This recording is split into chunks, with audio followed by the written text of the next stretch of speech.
G'day everyone, welcome back to the vlog. It is 4 o'clock on an absolutely gloomy, wet, miserable Melbourne afternoon, but in spite of this, I'm still in a really good mood. That's because we're mixing it up for the vlog today. No more playing at Crown, well, at least not for this vlog, because we are going to a home game. This is the first time I've gone to a home game in the vlog, so it's going to be different dynamics in terms of how the game's played, different structures, different buy-ins. Hopefully it's a lot of fun though, and we'll go over the hands with you guys. So just heading over there now, and we'll get straight into the poker.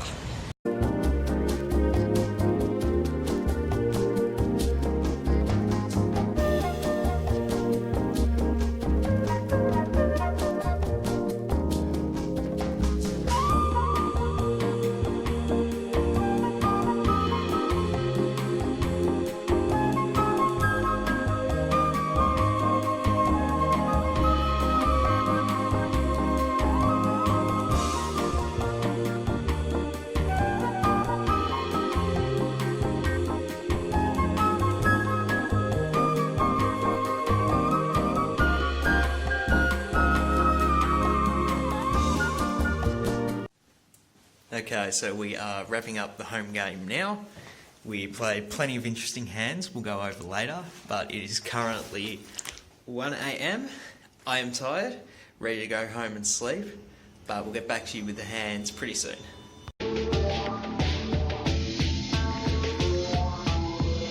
So the game started out as 1-3, but then everyone was straddling to 6, so we just made it a 1-3 with the mandatory 6 straddle. So, yeah, it was essentially playing like a 3 blind game. The maximum buy-in was 600, but people sort of played and bought in for different stack depths. As you will see this first hand, I'm in the cutoff again, and I raise again with Jack 10 of spades. I go ahead and make it 20, and then the action folds to the small blind, who goes ahead and 3-bets it. He makes it 60, and the action folds back around to me. I did start the hand with 600 as the effective stack, so definitely not folding Jack 10, getting this good a price, so I do go ahead and throw in the call. So we are heads up to the flop of King 10-8 with 2 diamonds again. A lot of diamonds so far in this session. The small blind goes ahead and c-bets 50, and so the action's on me. I do have middle pair. I definitely, if my opponent does have a strong hand like ace-king or pocket aces, even like king-queen, I do have outs to improve, but there's also a chance he's bluffing with like ace-queen, or he does have like ace-jack even as well, so definitely not looking to fold here. I throw in the call for the 50. So we are still heads up to the turn. The turn is the 3 of hearts, and then the small blind goes ahead and checks. Actions on me, I have the decision between bet or check here. I think against some opponents I might like betting just to try and get called by like an ace-queen or an ace-jack, you know, an ace-high type hand. You can go for that thin value here sometimes, but I think in this spot, against an opponent I think is 3-betting a tighter range, I just go ahead and check, because I think if he does have pocket jacks, pocket queens, which are like some of the weaker hands that he might have here, they're going to call a bet, and obviously I'll lose to those. Plus, also somewhat possibly check the king, which obviously also never folding. It's not looking to really, this is a word I use a lot on this vlog, but I don't want to value own myself by betting. Yeah, that might not be much of a concern if your opponent does call with all his ace highs here, but in this spot I do take the check back, and we are still heads up to the river. The river is the Jack of diamonds, so obviously we make 2 pair on the river. The front door flush did get in, so keep that in mind. The small blind goes ahead and checks again. So I think when he checks it to me, this is a very, very easy value bet for us. I think if my opponent did have a flush, he would definitely bet on the river when he makes his flush. Even if he does have a hand like a set, like he's going to bet that on the turn if he bets the flop. So I think I just have the best hand here all the time. So I'm looking to throw in a pretty healthy sized value bet, try and get called by a strong 1 pair like jacks, queens. If my opponent did check a king twice, obviously I can get called by that too, but I'm a bit sceptical he does that with ace-king or king-queen or pocket aces, so looking to get value from jacks, queens here. Maybe even if he does have a hand like ace-jack, I definitely can see that hand calling on the river. So I go ahead and bet 200. So the action's back on the small blind. He doesn't think about it too long before throwing in the call. So good news, I show my Jack 10 and then he just mucks. So we scoop in that pot and running pretty good so far. This next hand is sort of where things start to come off the rails a little bit. I am under the gun with 6-5 suited and I actually go ahead and raise to 20. This is a very loose open from early position. Obviously you don't want to be raising too many hands under the gun and in early position, just because it's very likely you'll have to play a pot out of position. I think 6-5 is just a bit too loose, but it's still a suited connector, it can flop well, so it can't be that bad. I do go ahead and make it 20, and then the cut off calls, and the action is back on the, goes to the big blind now, and he goes ahead and throws in the 3-bet to 100. So the action's back on me. I have a few options here. I think folding is probably the best option, considering we only have about 700 in the effective stack. I'm not getting good odds to play this hand even in position against what's likely a tight range from the big blind. So definitely don't like calling. Folding makes a lot of sense, but I do have a third option, and that's to go ahead and throw in the 4-bet bluff, which is actually what I decide to do. I go ahead and make it 250. Now my reason for doing this, it has to do with this opponent specifically. I know this opponent's a smart player, a thinking player, and he's definitely going to have 3-bet squeezes in his range, particularly if he knows that I'm opening some more speculative hands like 6-5 suited under the gun. So that's sort of the reason I made this play. I think there are good spots to make plays like this in like 1-3 and 2-5 games. I'm not sure if this was the exact spot though. The opponent might be opening a bit tighter than I would have assumed if he has a different read on the dynamics, but maybe I got in my own head a bit here and I sort of misread what the dynamics were, and I go ahead with the 4-bet bluff. Then the cutoff folds, the action folds back to the big blind. He sort of hums and ha's a bit. When you 4-bet with the 6-5 suited, you're very happy not to see a snap shove here. You're definitely liking that they're considering folding. But unfortunately, the big blind does decide to go ahead and move all in for 700. Gross. Obviously, I have to fold the 6-5 suited here. Definitely not getting good odds to call, particularly when his range could have anything from jacks, queens, kings, and aces. 6-5 is a massive dog to those hands, so not looking to just donate the rest of the 450 in my stack to this guy, so I do go ahead and fold. It is my straddle, and I have red pocket nines. There is one open from under the gun, and then the action gets back to me. And now I have another interesting decision between 3-betting and just calling. I definitely can see merit to both. Calling, you're getting a good price to see a flop with a hand as strong as pocket nines, which is obviously a strong hand. But that's also why I like 3-betting, because it is a strong hand. Obviously the under the gun is going to be opening a tighter range though, so that's definitely something to consider before 3-betting pocket nines. However, pushing the action a bit in this game, if you can't tell, mixing in the 3-bets and 4-bets, go ahead and 3-bet here to 80, and then the under the gun player calls. So we are heads up to a flop. The flop is ace 7 for rainbow. The action's on me, and I decide to go ahead and c-bet 55. I definitely think checking's a good option too, but I just want to go ahead and bet here. I can get called by any 7, like a 6-7, a 7-8 type hand, but also I want to bet small, just because I think my opponent might call with some backdoor flush draws, or maybe backdoor straight draws potentially.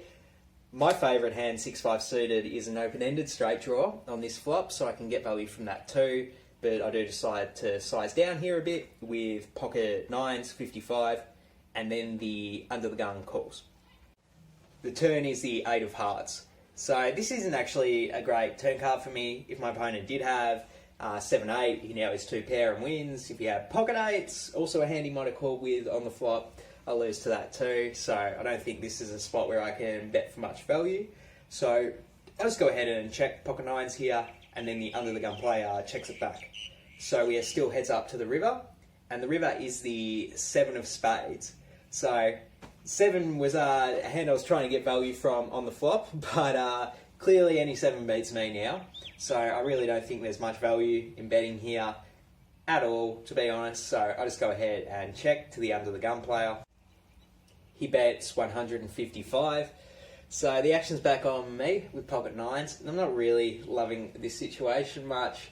If my opponent did flop a 7, they now win. If they did trap with like a 7-8 on the turn, that also beats me, and obviously I'll lose to any ace. My opponent could have a bunch of aces, ace queen, ace jack. Even he might even just call with ace king, because I'm representing so much strength pre-flop when I 3-bet. So ace 10 suited, ace 5 suited, like there's so many different aces he could have when he calls pre-flop. I think some of those might bet on the turn though, when I check. So not as concerned about an ace, but I think a 7 does make a lot of sense. 7-6 suited, 8-7 suited, which trap the turn. Maybe that bets the turn though.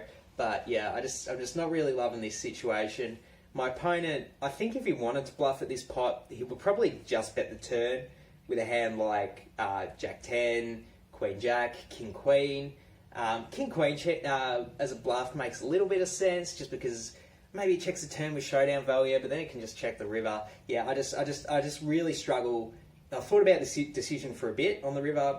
I'm just struggling to find a realistic bluff that my opponent could have, and I definitely believe they could have a 7, or maybe a weaker ace like an ace 10 or an ace 5. So I think with that in mind, I go ahead and do make the fold, and then the under the gun mucks. So I think we got away from one there, but maybe it was bluff. Next, where I'm in the cutoff, pocket kings, my second favourite hand in poker, definitely going to raise it up. I make it 20. Then I get a call from the button, who has about 400 when they started the hand, and then the action folds round to the straddle, who started the hand with 175. He goes ahead and 3-bets to 100, which is basically over half of his stack, which is an interesting size, so he didn't just go all in. But obviously I'm happy to get action with pocket kings. I feel like the standard move here, which would just be 4-bet, just try and isolate and get heads up with the straddle player. But I make a bit of a different play here. Instead of 4-betting, I actually decide to just flat the 100. And the reason I'm doing this is to induce the other short stacked button to shove all in for 400. Because if I just call rather than raising, I think it makes my hand look a bit weaker. And if the button was calling with like an ace jack or an ace queen or like a pocket tens type hand, he might use the spot to go all in. So that's my reason behind flatting. If I had the decision back, maybe 4-betting's better, just because pocket kings, it's a very strong hand, but it's going to realise its equity a bit better heads up versus if I was just against whatever the straddle's 3-betting with. But I do go ahead to try and flat to trap with the kings here, and then the button just calls. So clearly my plan to induce a raise did not work. But so we are 3 ways to a flop. The flop is 9-8-5 with 2 diamonds, and then the straddle goes ahead and pushes the rest of the 75 all in. Then the action's back on me. I think in this spot again, once I decided to trap pre-flop, which probably was a mistake to begin with, I don't want to, I think I just have to call in this spot. Obviously not falling for 75 into the $300 pot with a hand as strong as kings, but if I do raise here, I might force the button out of the pot. If he does have a hand like a 9 or pocket 10s, he might just lay it down because my shove looks so strong. I'd rather just call, keep him in the pot, and maybe induce some further action from his hand. Like if I just call here and the button does have like a pocket 10s hand, I don't think it's totally unreasonable for him to just go all in there, try and get value from a flush draw, mainly flush draws. If I have a hand like ace queen 2, he might want to push me off my equity with a shove. So with when I do have a hand like pocket kings, I think just flatting's good. And again, even though I am trying to trap the button, he goes ahead and just calls. So when he just calls, I think it's very likely he has a flush draw, one of those, a pocket pair like 10s, even 8s and 6s, probably not folding for this price. So, well, sorry, 8s will be a set. He could have a set too. I think he might just go all in with a set here for value, but so I think that's a bit less likely. I think more likely draws and one pair type hands are what his range is made up of. So now there is one main pot because the straddle is all in. So that pot's locked. And now I'm just playing heads up against the button. And he has about 225 left in his stack. And we are now heads up. Obviously the straddle is still in the pot, but he's all in. He's playing for the main pot, which all three of us are playing for still. But I'm going to now play a side pot, which currently has $0 in it, against the button, who, like I said, has 225 behind that we're playing for. And the turn is the Jack of Diamonds. So it's not the best card in the world. Front door flush got in. If the button does have Jack 9, now that's 2 pair and I lose to that. So I think this is a good spot for me to check pocket kings, and I go ahead and check. And then the button decides to bet 100, which is a bit of an odd size considering he only has 225. But when he does this, he definitely could have a flush. That's definitely a possibility. But he could also have Jack 10 was a straight draw on the flop right. Now it's top pair. I could definitely see him betting that for protection. Even if he did have like 10-9, Ace-9 that was top pair on the flop. I thought it was possible he could go all in with that on the flop, but calling also makes sense too, and I definitely think he's going to bet those hands now. So considering that when he does bet, I think I'm ahead enough here to just move all in for value with my kings. Obviously not wanting to get snap called by a flush, but this is just one of those spots where he is betting those worst hands for value, and I think considering the pot odds, those hands are going to call the all in, considering it's only 125 more. So I think it's a good spot to go for value with my kings. So I check raise, all in, and then the button sort of moans and groans before calling.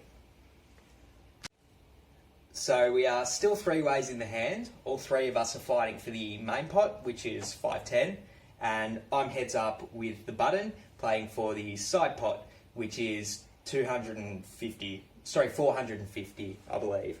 And then the river is the 9 of clubs. Not the best river in the card for me. Either opponent could have a 9, but I have to show first for the side pot. I show my pocket kings, and then the button mucks. Cool, definitely winning the $450 side pot now, but we have to see what the straddle has and if we can beat that for the main pot. And then the straddle turns over Ace-4 of diamonds. So he did actually make the flush on the turn, and he's going to scoop the main pot. So a bit disappointed that our kings got cracked for the main pot, but I can't sook that much when I do get the extra value from the side pot. Alright, next hand I am in the big blind with Ace-Queen suited. So when the hijack opens for 15, definitely want to 3-bet this hand. I go ahead and make it 65, and then the straddle actually decides to wake up and make it 115 as a 4-bet. He actually tried to 4-bet to 100, but obviously that's less than the min raise, so the dealer made him make the min raise, which is 115. So the hijack folds, and the action's back on me, and this is actually a pretty gross spot with Ace-Queen, because I do think this guy's 4-betting a tight range. Stuff like Ace-King, Aces, Kings, Queens, maybe pocket jacks, but maybe not. So I think I'm a massive dog in this spot, but I don't like folding here. 1, because I'm a fish, but 2, because I'm getting a really good price to see a flop, considering he just min clicks. Like, I only have to call 40 more, and the pot's gonna, 50 more, and the pot's gonna be over 250, and then we have 800 behind effective. So we're definitely going to be able to pay some poker post-flop.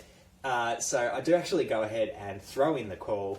So we are heads up to the flop in a 4-bet pot. And the flop, it's pretty good. It is King 9-3, all diamonds. So we flop the absolute nuts. Good spot for it. I go ahead and check to the pre-flop aggressor. He gives me some bad news and checks back. So obviously very disappointed that he didn't c-bet there, but we are still heads up to the turn. And the turn is the 3 of diamonds. So obviously I can't complain too much, flopping the nuts in a 4-bet pot. But this is a really bad turn card because it's going to be so hard for the opponent to pay me off with any hand he has. Like, if he has pocket aces, he doesn't have a diamond. I have the ace of diamonds. If he has pocket queens, he doesn't have the queen of diamonds. I have the queen of diamonds. So those hands are going to be super reluctant to put any more money in the pot. And then like the one hand maybe that he might have is like pocket jacks with the jack of diamonds, maybe pocket tens with the 10 of diamonds, but like how much money are those hands going to want to put in the pot when they lose to any queen of diamonds, any ace of diamonds? So it's like, yeah, I'm stoked I flopped the nuts in a 4-bet pot, but it's going to be so hard to get paid here. So I actually think this is a pretty good spot to trap and try and induce a bluff for that reason. So I go ahead and check it to the pre-flop 4-better, and then he does have a stab at it. He bets 115. So the action's back on me, and I think in this spot, my logic is that he can't really have a hand that he's betting for value, since I have both the ace and the queen of diamonds. So even though our hands is strong, I don't like check raising for value here, just because it's going to be so hard to get called. So I go ahead and just call. So we are heads up to the river. The river is the 3 of clubs. So the board does pair, but I'm really not concerned about my opponent having a full house at all. If they did 4-bet nines or kings pre-flop, they are definitely betting a board that wet for value. So I feel the same way that I felt on the turn with this hand. It's like, I can't bet and get called by a worse hand. Like maybe pocket jacks with the jack of diamonds is like the one hand that might call a bet here, but like that's such a tight range to try and get value from. I think it makes more sense to just check here, to trap, and try and get my opponent to bluff with like pocket queens with no diamonds or ace king with no diamond. Like that's just like, I don't necessarily think he's just going to blindly bluff with those hands, but like it's worth a shot, right? So I do go ahead and check, and then the straddle like snap just checks back, like he beats me to checking, and then I don't want to slow roll this guy obviously when I have the nuts, so I just show him the ace queen suited, and then he mucks his hand. So running pretty good to flop the nuts in a 4-bet pot here, and we did get 1 street, so pretty happy with that result. So those were the most interesting hands I played in the home game. I did play a few more big pots where, like one where I got pocket queens all in pre-flop and lost to ace king. Another one where I got pocket kings all in pre-flop and ended up winning against an unknown hand. So there were definitely a few other action spots, but those were the hands I thought just had the most interesting strategic decisions. So those were the ones that went in the vlog. Sorry if your hand didn't make it and you're at the home game. I do apologise. So with all of that action in the game, I did end up buying in 3 times for 1.8k, and I ended up cashing out for 1,640. So a $160 loss on the session, which isn't that big of a loss, all things considered. Definitely could have lost multiple buy-ins at this game, so happy that I didn't do that, but obviously I'm going to be disappointed that I didn't get a win for the vlog. So that's going to wrap up the vlog today. Thank you so much for watching. I really appreciate it. If you do like my content, leave a thumbs up. Also leave a comment if you want to talk about one of the hands or whatever. Also, subscribe to my channel. I'm bringing out vlogs very, very regularly these days. So subscribe and you'll get them as soon as they come up. No worries. Also follow me over on Instagram @LeeBets. I post interactive hand histories where you get to vote yourself on whether you call, fold, raise, whatever the situation is. So that's always a lot of fun. So follow me on LeeBets for those interactive hand histories. And that's going to wrap up the vlog for today, guys. Thank you so much for watching yet again, and peace.